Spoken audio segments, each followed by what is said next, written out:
now, you're tuned into RBLR, the home of Tampa Bay's Reveler Sports.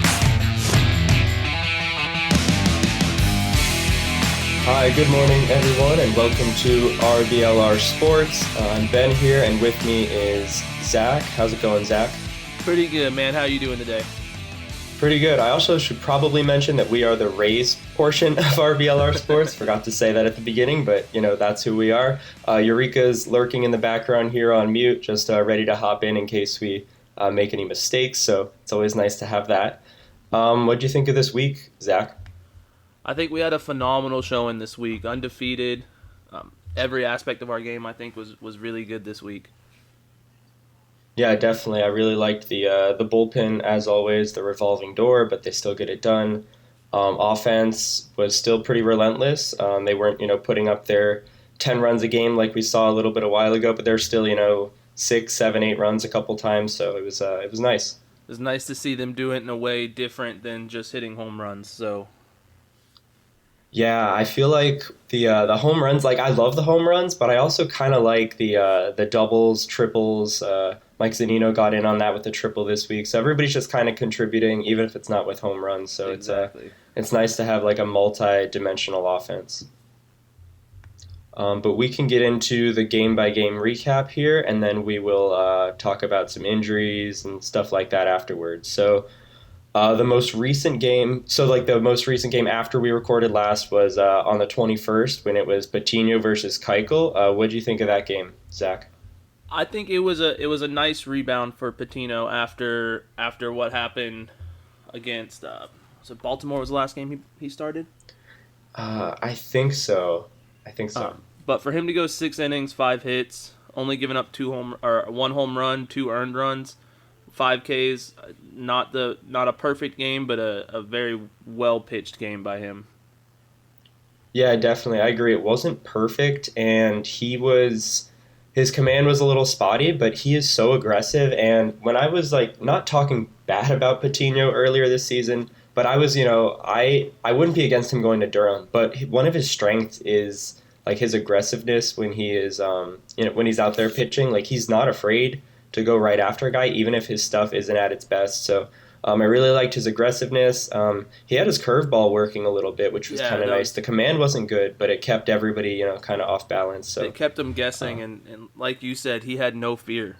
That was the one thing that I noticed watching, is that he didn't care who the guy batting against him was. He was just throwing it in there. It didn't matter to him, which I really enjoyed that. Yeah, it was interesting because that Chicago offense is pretty good. They have some names in there, and they've been playing well all season. But yeah, he went right after him, and he actually only gave up 7 hard hit balls in 6 innings pitched. So that was pretty good, especially compared to how Keuchel was performing. He gave up 12 hard hit balls in his 5 innings pitched, so he was not looking good. But I didn't expect him to look too good. He's been really falling off as the season's gone on. But that's we're seeing that with a lot of starting pitchers. Especially that aren't on the Rays, who aren't getting the needed rest. So pretty cool. And we also got Zunino with a triple in that game, so I liked that. Big man's got the wheels. I know. I thought he could have gone maybe for an inside the park home run if he was a couple seconds faster. But I'm glad he got to third base. Maybe they got him some oxygen to cool him down. So he was definitely flying. The next game we have is Ronaldo Lopez against Chris Archer on that Sunday, the 22nd. I really liked what Archer started out doing, and then that hip injury, came back around, and it was a little scary. But apparently he's, good to go for tomorrow, so Sunday against the Orioles. But what did you like out of that game? Yeah. So along the same lines as you, Chris Archer looked very solid in the starting role coming out, and it was disappointing to see him go out with the injury. And I remember I believe I messaged the group chat and just hoping that he wouldn't go on the IL. That was my Right. biggest fear, was just please don't let him go back on the IL. But yeah, that game, another solid, no home runs, but we got Choi with a double, Meadows with a double, Mejia with a double, Phillips and Franco all hit doubles. It just again all around everyone was putting the ball in play. Yeah, definitely. And I really liked how, even though Archer's velocity wasn't great, he's still, building that back up. It's not where it was in early spring training where he was at like 94, 95 with the fastball. He was still like, touching like 91, 92. But I guess pitch ability, I don't really know what to call it, but like his knowledge of sequencing and, how to go after guys, he definitely reads the scouting reports. He's a smart player, but he, even when his stuff isn't, where we've seen it in the past, he's still able to perform really well. So I'm looking forward to seeing his velocity kind of increase as he continues to, build up this season. And Josh Fleming looked really good in his three innings of relief. Looked great. Yeah, he was just so efficient. He was working quickly, which is that's when he's at his best. But yeah, I liked Armstrong too that game. Like they all did a great job of kind of picking up after Archer left with the injury. So good stuff. The White Sox bullpen outside of Kimbrel and Hendricks is just it's very interesting because they really it's a good bullpen when you know that those are like the two headlining names, but when they're unavailable, it's a mess. It was kind of cool though. I love it. That's what I was going to say. On paper, their bullpen looks fantastic when you see those first two names. But then, exactly as you said, after those two names, when they're not available, it's all kind of downhill for them.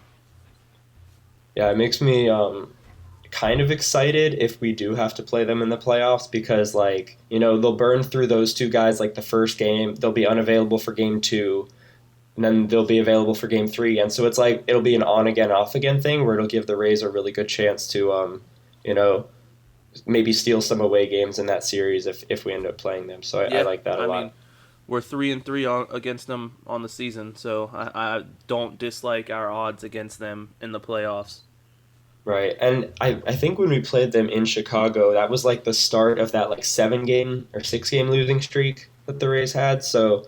The Rays are a way different team. I almost said we are a way different team. Like I play for the Rays, but like the Rays are a way different team than they were back then, especially with Cruz, Franco. I know we lost a couple pitchers since then, including Glasnow, but it's really great to see them just be so resilient like they've been all season and take care of business against the White Sox there. Yeah, agreed 100%.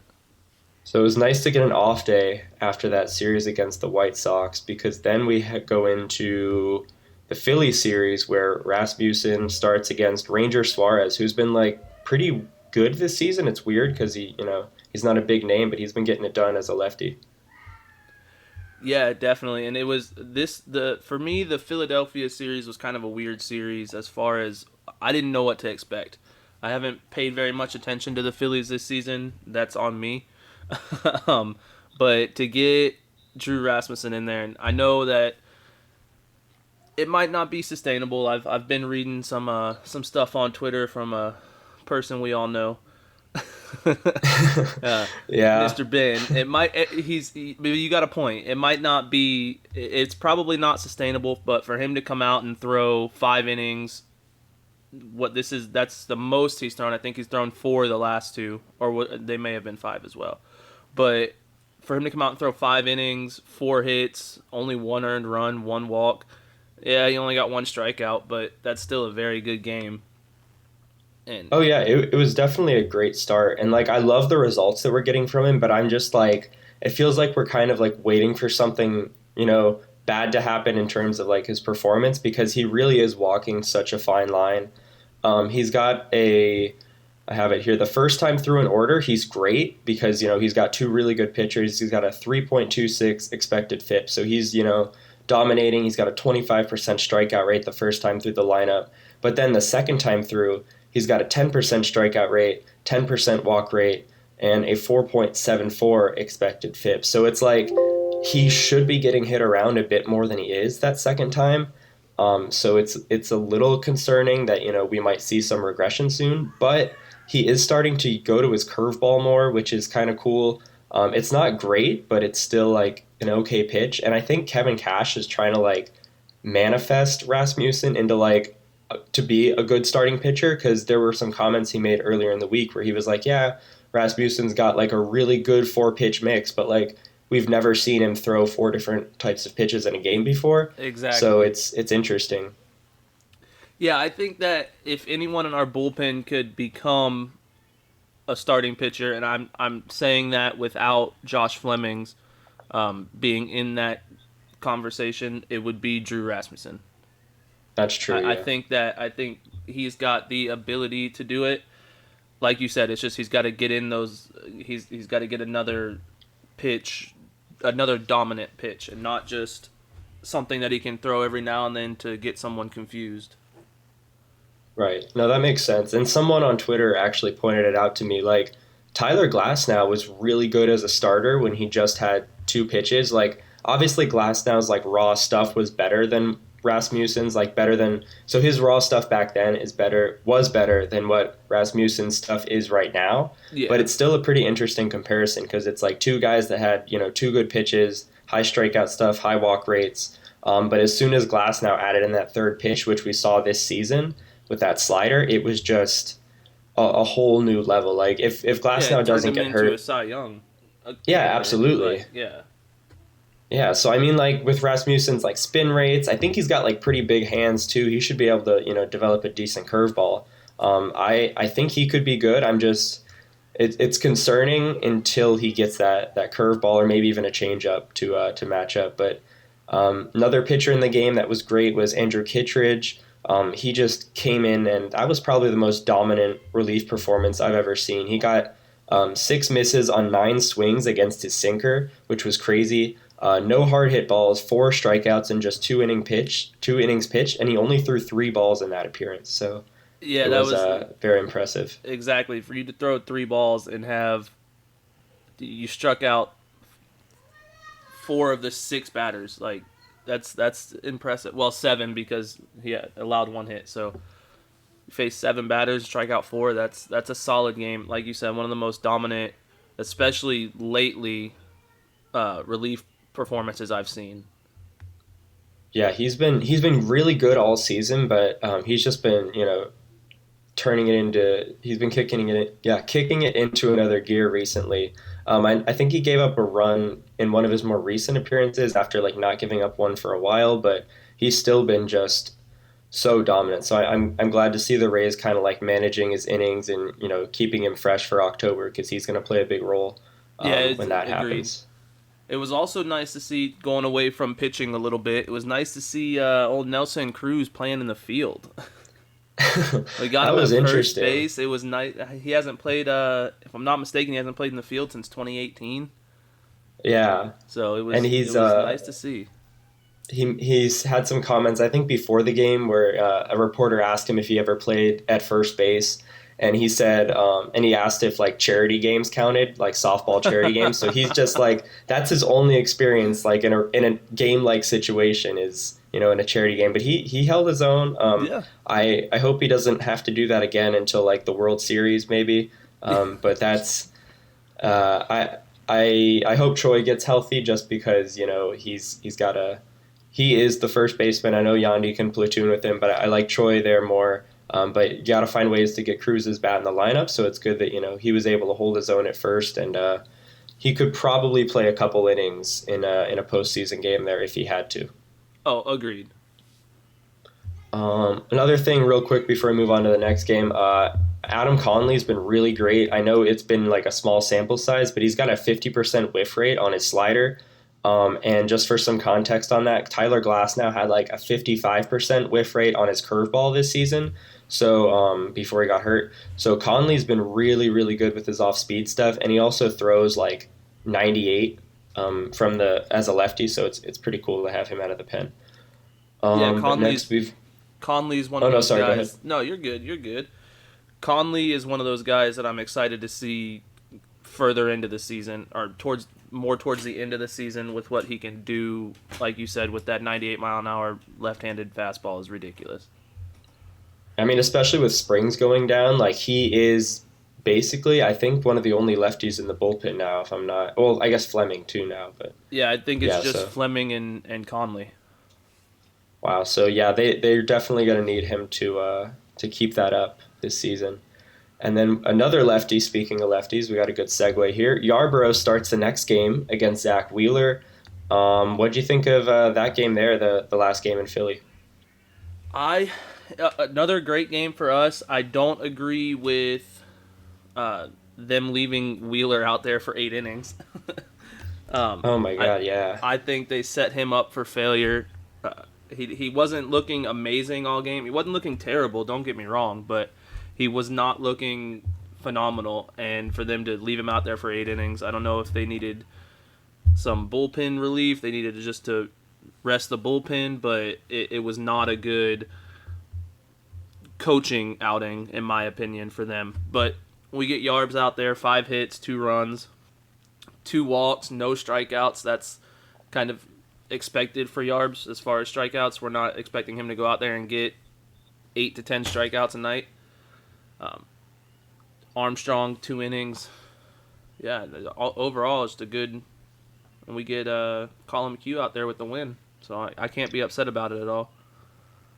Yeah, that's true. It was. I agree that coaching decision from Joe Girardi was really interesting. Like, I mean, I don't really understand why he would leave him in there, other than like if he gets out of that jam, then Wheeler's, his stats are looking good. It helps improve his case for a Cy Young. So, I mean, I'm glad Girardi left him in, but it's I don't think any other manager would have left him in that situation. Maybe Aaron Boone, because Aaron Boone also has no idea what he's doing, despite being on a 13-game win streak. But we'll talk about that later.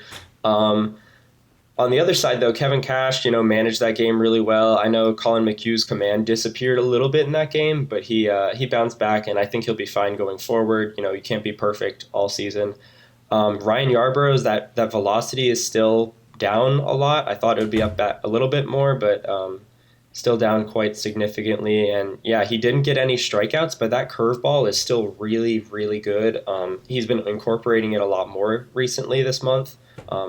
And he had a 43% swing and miss rate on it in that start against the Phillies. So like he had the swing and miss, he just wasn't getting it for the strikeout. So it is what it is, I guess. And statistically speaking, he has the 15th best curveball in all of baseball based on expected weighted on base average. And it's a little bit behind Charlie Morton's. So Charlie Morton's got a 223 expected weighted on base average, and then Yarbrough's is 228. So it's in really good company, his curveball, and it has the second best hard hit rate sandwiched between Corbin Burns and Brandon Woodruff of the Brewers. So I think looking for him to throw that curveball more would be nice, because he does get that swing and miss. But he's still working his way into like figuring out when to throw it, because you can't just throw a curveball every single pitch of a game, unless you're Matt Whistler with his slider, because he can do that. But his curveball doesn't do anything special. It's just, I think it's a combination of like the velocity and the command. So not too many guys are used to seeing like a 70-mile-an-hour curveball anymore. All the curveballs are around like upper 70s to low 80s. So it's pretty cool to see that. I think if he gets his velocity back on his fastball, builds it back up, I think that we'll probably see more curveballs, which would be nice. And then I would put him back into one of our better starters. Oh, that's true. Yeah, I think if his velocity is like, it's making me a little nervous, because if his cutter isn't cutting or his sinker isn't sinking, it's pretty flat. But so far they've been, hitters are like swinging out of their shoes, like trying to get to the ball, but really it's coming in slowly that, they might have to slow themselves down a bit to get to it. But it works. He's, been pretty good these past 2 starts, so I'm happy about that. And again, I hope his velocity gets back up a little bit, like you said. So next we've got Shane McClanahan against Matt Harvey, which was the game from Friday night, so last night. How'd you like Shane McClanahan last night? I always talk up McClanahan, and he's my. I'm not gonna talk bad on him, because I think he had a phenomenal game. 8 hits is a little high, but it's over 6 innings. I will say this is the first time in a long time that I can remember seeing Tampa only throw 2 pitchers in the whole game. Oh, I didn't even notice that. Wow. Okay, yeah. McClanahan for 6 and Mazza for 3. That blew my mind. I didn't watch the whole game last night. I fell asleep a little bit early with the kids, but When I woke up this morning and saw the stats that they only threw 2 pitchers, it blew my mind. That's awesome. That's great because now the bullpen's going to be, more well rested going forward. So I like that a lot. Overall, another solid game. We've talked about it before. I don't put too much weight on the Orioles games, but to see Zunino go out there and hit another home run, 27 on the season, 3 RBIs, Diaz had an RBI, Margot had 2. We're continuing our dominance on Baltimore, and I don't know if I should be happy about that or just kind of, oh, yay, we won again. Right. I mean, like, Baltimore is, they're Baltimore, but they can hit lefties a little bit. So, it was good for McClanahan to have another solid start. He wasn't perfect, but he was pretty good against an offense that usually gets to lefties a bit. Matt Harvey looked really good after that first inning, and I couldn't figure out why. But then I noticed his slider had 6 inches fewer of a horizontal break than his average slider, so it was like a more tight break, which usually isn't what you want from a slider, but it was working because he was throwing it about 2 miles an hour harder than he normally does. So I think it was just kind of getting the hitters by surprise because they watch the tape, they do the scouting reports and stuff, and they're expecting a slider that's breaking a lot more and coming in a lot slower. But it was like almost like a cutter, where it was like a shorter break with a higher velocity. So I don't know if that was by design or by accident, but either way, Matt Harvey looked pretty good. And I was joking on Reddit earlier this week that like Matt Harvey might be the next best Rays reclamation project, but I don't know if that's a joke anymore. I might like to see him in spring training next year. He's got some good tools, but I would not be upset with that. Okay, so I'm glad I'm not the only crazy one who thinks that, so that's good. Because, I mean, he's okay. He's not great. He's not what he used to be, but I think there's still something left in him, and I'd like to see, Kyle Snyder get his hands on him, but that wouldn't be for like another couple months till spring training rolls around again. Yandy Diaz looked really good last night. He had an average exit velocity of 105.3 off the bat, but he only had 1 single to show for it, so, launch angle was kind of hurting him.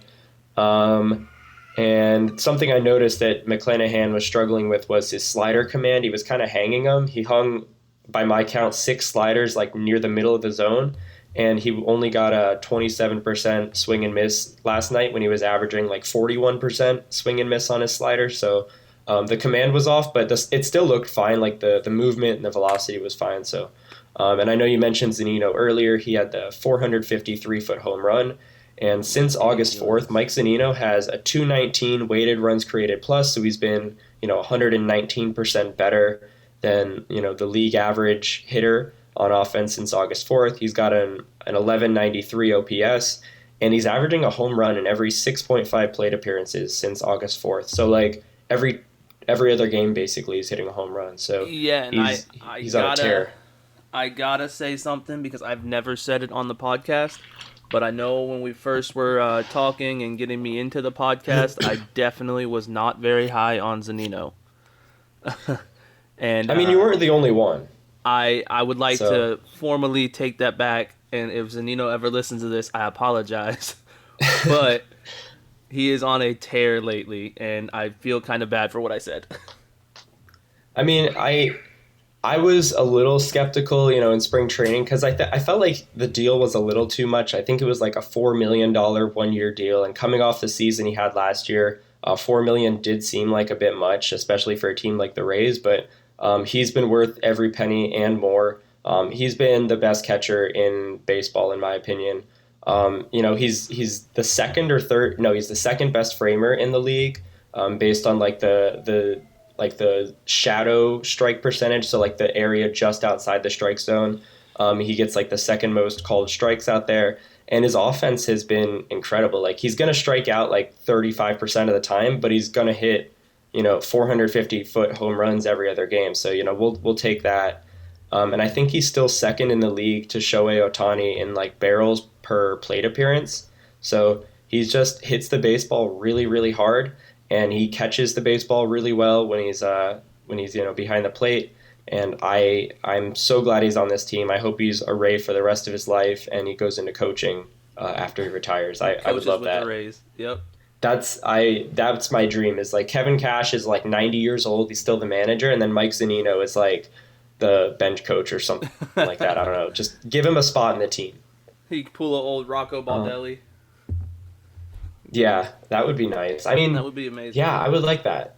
I would like to see him stay around as long as possible. But speaking of, great performances this week, another great segue here. Any other guys that stood out to you this week in terms of their performance? Kind of a cop-out, but Wander. Franco's just... I had that one too. Yeah, and what is he at, 27-game on-base streak now? Yeah. Like, he's just... There's not much to hate on with him. He's turning into what everyone expected him to be as far as being the number one prospect in the minors. So he's just phenomenal. Yeah, he's been really impressive.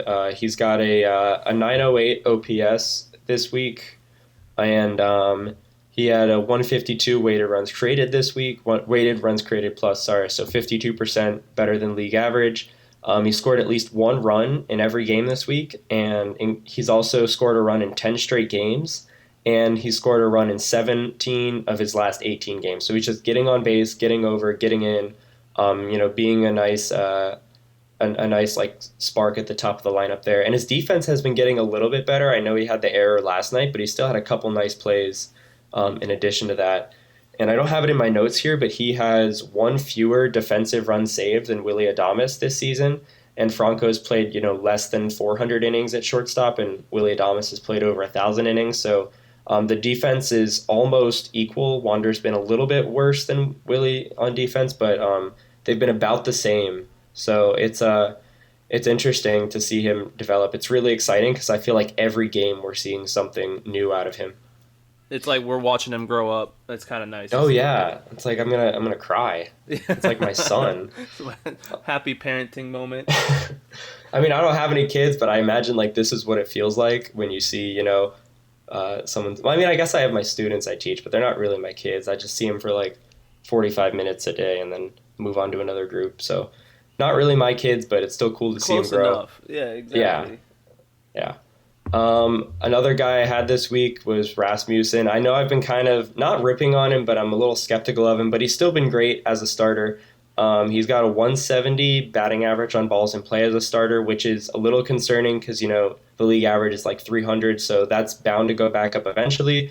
But he's been really good as a starter, so I'm happy with that. Until it starts to fall off, I'm loving it. I like this experiment. I hope the Rays keep doing it. Because they need more data before they make any big decision on whether he should be a starter or a reliever. But he's definitely showing potential, and especially if he gets a third pitch, I think he could be really, really good either in the postseason or especially next season after he gets like a full spring training to develop. Any other things you want to mention from this week or standout performances, anything like that? I think as far as standout performances, not a single player, and I hate to admit this, so please don't destroy me, Rays fans. The Yankees, man. Yeah. Like I said, it's not a good standout performance for us, but 13 straight wins. They're on a tear, and I hate it so much. Yeah. And they've been trying to lose the games, too. Like, they had one against the Braves that, like, it went down to a fly ball from Freddie Freeman that, just wasn't good enough to get any runs in. And they've been trying to lose a couple, but they've been on a roll, so you got to give them credit. But it doesn't hurt as much when we also pay attention to Boston and how they're like 5-5 in their last 10 games. Mm-hmm. They were in a free fall for a bit, but they're starting to flatten out. But still, Chris Sale cannot save that team by himself. I would be interested to see like a Boston versus New York wildcard game. That would be kind of cool, but I don't even know if Boston's going to make it that far. I would be surprised at this point if they continue to play the way that they're playing. I'd be surprised to see Boston in the wild card. That's good to hear because I mean we do have to give a little bit of credit to the Yankees, but if we can tear apart Boston a little bit, that makes it feel at least a little better. Just a little bit. Yeah, that Boston rotation, I don't know how much longer they can, keep up what they've been doing. Like we've seen Eovaldi like slowly start to fall off. I don't really know what other starter on their team outside of Chris Sale is going to help them in October, but I guess we'll see if they can get there. Yes, sir. So speaking of rotations, we're gonna jump into our Rays playoff rotation thing here. So if you had to pick three guys right now to be like the Rays starting rotation, the third guy would be like maybe like a bulk hybrid starter type guy. So, but yeah, basically just give me your top three guys you would run out for the postseason for the Rays. One, my number one has not changed. Shane McClanahan is my go-to number one Rays pitcher right now. Two is going to be the same as last week as well. I know you said three would be kind of the hybrid, but I'm putting Drew Rasmussen in. I've got faith that we could continue to use him into the postseason, and it's not going to be a huge difference from what he's doing now. And then my third, last week we said Walka. We didn't get to see him pitch this week, so I don't want to say him. So I would go with let's just throw Yarbrough in there until we see Walka pitch again. Yeah, I think that's fair for Yarbrough. I would also go Shane McClanahan one until anything like crazy happens. I don't really see him losing that number one spot. Number two, I'm a little torn because I do like Rasmussen, but I'm gonna. It's so tough. I want to say Archer, but I know he's only thrown like 2 innings since he's come back, so I don't want to say Archer yet. But yeah, I guess I'd go with Rasmussen too. Because Yarbrough's getting there. Actually, no, I think I'd go Yarbrough too. I think I'd go Yarbrough number two. I know going lefty back-to-back at the top of a playoff rotation might not be the best, considering we'd probably play a right-handed heavy team like the White Sox, but I think Yarbrough could get it done against the White Sox, and he did he play them recently? No, he didn't. Just kidding. Yeah, I guess Shane McClanahan 1, Yarbrough 2, and then I think it would be Rasmussen 3 for me, but Rasmussen's close to 2, so I don't hate him. 2A I don't hate him. 2B. I just yeah, that makes sense. I mean, he's going to get in, a couple of playoff games in a series for sure. Like I want him pitching a lot. I just don't know the exact role. It all depends on that third pitch, really. What I like about Rasmussen is that he's one of those guys that you see almost like what Snell did last year, where he could start a game, and if we have to have him come in and relieve someone, he could also come in and relieve someone. Right. So I guess that's my reasoning behind putting him closer to the top of the rotation, because if we need him in game 4 or 5, then he's more relaxed or more rested and good to go to pitch relief in game 4 or 5 for us. No, that makes sense. I didn't think about like later in the series. So yeah, I think that would be good to have him in like an early in the series type role, even if it's maybe like one time through the lineup. Because again, second time through the lineup, he's got a 1-to-1 strikeout to walk rate, so that scares me a little bit. But yeah, I think that would be good early in a series. But I think Archer and Walka really have a chance to improve their stock as we round out the weekend series against Baltimore. So today we've got Michael Walka and John Means. Tomorrow we've got Archer and Watkins. Anything you're looking forward to in this Baltimore series, or maybe in the upcoming series we got at home? I am just ready to see us continue to be on a roll, because I'm not worried about Baltimore at all. I know I probably should be a little bit, but I think this is, like you said, the perfect 2 games for Walka and Archer to just come in and show that they've got what it takes to improve their stock, because I mean, you're playing Baltimore. Yeah.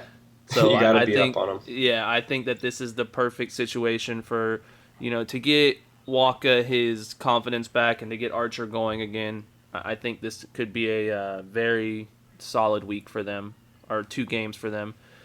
Boston, again, I don't know who they have scheduled to pitch, but if we have to hit against Chris Sale, that's the only game that I'm worried about against Boston. Right. And then Minnesota, man, I don't know. They are one of those teams that I don't want to play, but I also want to play because their record's not that great, but something about them, they have Tampa's number. Yeah, no, I agree. I think they're like the best bad team in baseball. Like out of all the teams that, aren't going to make the playoffs, I think Minnesota is pretty good just because they have like so many pieces that are great. They just haven't been able to put it all together. But they should be worse than they are because, they gave away Cruz, they gave away Barrios, they traded away like a couple of relievers too at the deadline. So they shouldn't be as good as they are. So hopefully, they could come in, we can win the series. I don't know about a sweep, but I'd be happy with a series win against Boston and Minnesota. And I think we'll definitely take care of Baltimore. Yeah, I think we're going to sweep Baltimore. I think we'll probably drop one to each, Boston and Minnesota. That's my prediction for the week. Right. Okay. Before we move on to a couple other things about injuries and some other notes we might have, I just want to point out Michael Walka. No, I know not too many people are going to like this, but he's increased his curveball usage from 1.6% in July when he had his statistically best month of the season. He had a 3.34 expected FIP, whatever. But he's throwing his curveball almost 9% of the time now, so that's definitely something to pay attention to today when he's going against John Means. His curveball's been really good. He's got a 52.9 swing and miss percentage on that curveball. He hasn't thrown it a lot, but if he threw it enough to qualify, he would have the second best curveball in baseball. So pay attention to Walka's curve, and I'm just excited for Archer to maybe go more than 2 innings on Sunday. It would definitely be nice to see. Yes. So speaking of Archer and his, trying to recover from the hip injury thing he had, we got some more injury updates here. Nick Anderson is still rehabbing in Durham. He's got to get built up a lot. He didn't have any spring training, anything like that. He could return mid-September, maybe late September. But JP Fireisen is ahead of Nick Anderson for sure. He could be back within the next 2 weeks. He threw back-to-back days recently in Durham, so he's getting there. I know we just got Fairbanks back yesterday. I'm sure we'll see him get into the game, maybe even today. Luplo, I think, was activated today as well, so he's ready. Nice. He should be good to go against John Means. He's got some really good career numbers against him. I think an OPS over 1,000, so Luplo just kills lefties, so we're excited to have him back. Ryan Thompson was making some good progress, but he got a weird hit by a comebacker type thing. So he had a minor setback. X-rays were negative. He should be fine, but he's around the same timeline as Nick Anderson in terms of returning, so maybe late September. Oliver Drake, I don't think we're going to see him back. If we do, that would be great, but it would be like late September if he does come back, but it's doubtful at this point. Sucks, but Brandon Mckay is out for the season now. I thought we might have a chance to see him take on a multi-inning role in September for the big league team, but he's done. He had an elbow thing. He had to get like a cortisone shot or whatever, so he's going to be on the shelf till spring training next year, which is unfortunate. Matt Whistler, with his, I'm doing air quotes here, so just imagine me doing that, right middle finger inflammation. He had a good bullpen session yesterday, so he should be good to go Monday, Tuesday next week. So he's fine. And G-Man Choi, we know he's on the injured list with his hamstring, but and there are no big concerns with it. He just needs to take it easy for 2 weeks. So I think that's all the injuries. Am I missing any? Perhaps? No, you got all the injuries that I had written down, plus a few. I think the Mckay injury, that was one that hurt the most for me because I was excited to see him, like you said, take in the bulk role or a bulk role, and to see him come out. I kind of figured there was something more to it with his numbers he was throwing in Double-A. Yeah, it was pretty bad. It wasn't very good, so I figured something else was coming, and to finally get news that he was done for the season, that kind of hurt a little bit. Yeah, but I guess it makes sense. I mean, he wasn't, he was making progress in terms of getting built back up, but his stuff just wasn't coming back. So, Exactly. Hopefully he's just good to go next season. But we do have other pitchers in the minors that could come up in September for the call-ups, or if another guy gets injured. Brent Honeywell has been looking really good, getting stretched out. He threw 6 innings, allowed 1 hit, and struck out 5 in his latest outing as a starter. And in the past 7 outings, since they've been trying to stretch him out, he's thrown 31.2 innings, He struck out 18% of guys, walked 6% of guys, which isn't great, but it's a decent, strikeout to walk rate. But he has a 3.5 FIP, so field independent pitching in those 31 innings. So he's looked good in AAA as a starter. I don't know how good that would translate to the majors, but he does look like he's just about ready to take on a starting role if he has to with the Rays. So pretty excited about that. And then David Robertson, I know that signing kind of went under the radar a bit because, there was a lot of other things happening when he was signed right after the Olympics.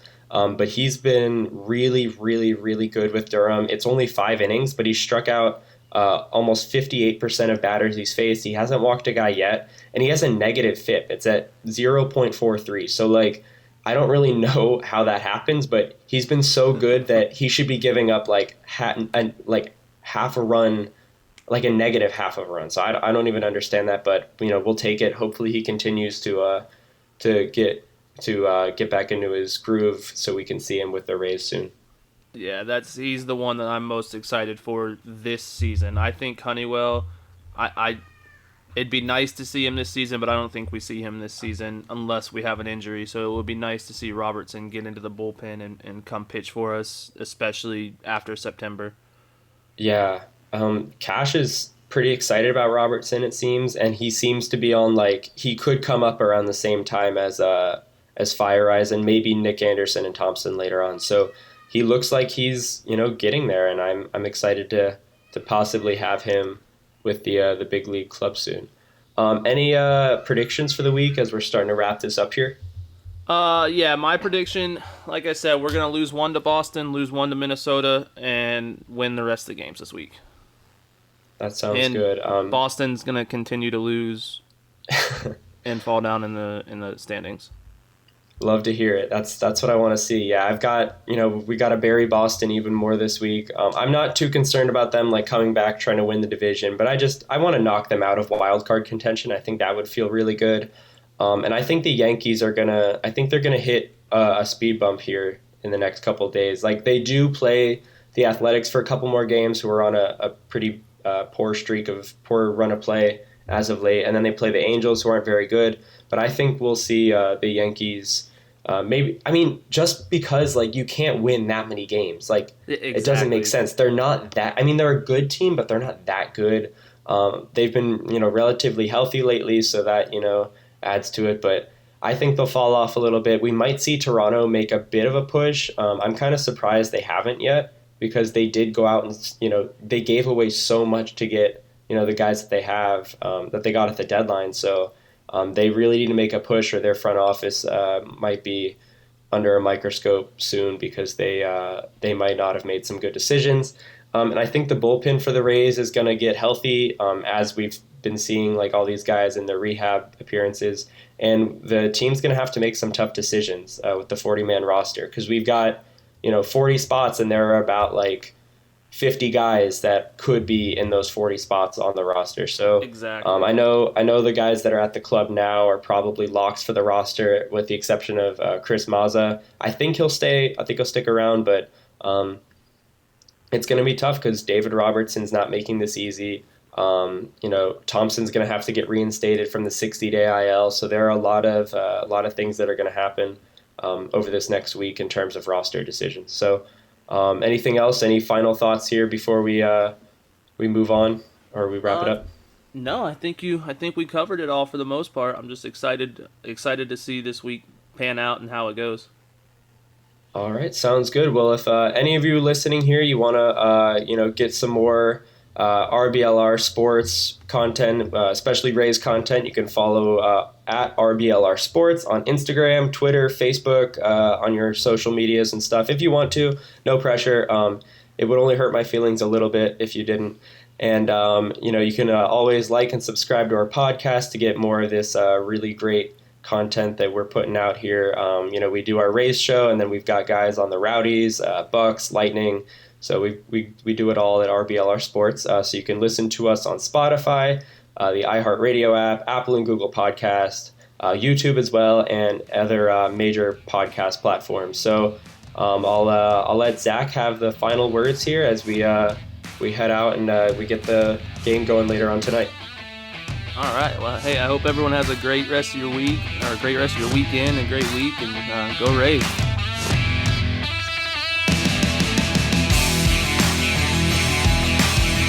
Thank you for tuning into this presentation by RBLR Sports. On your way out of the stadium, please remember to like and subscribe.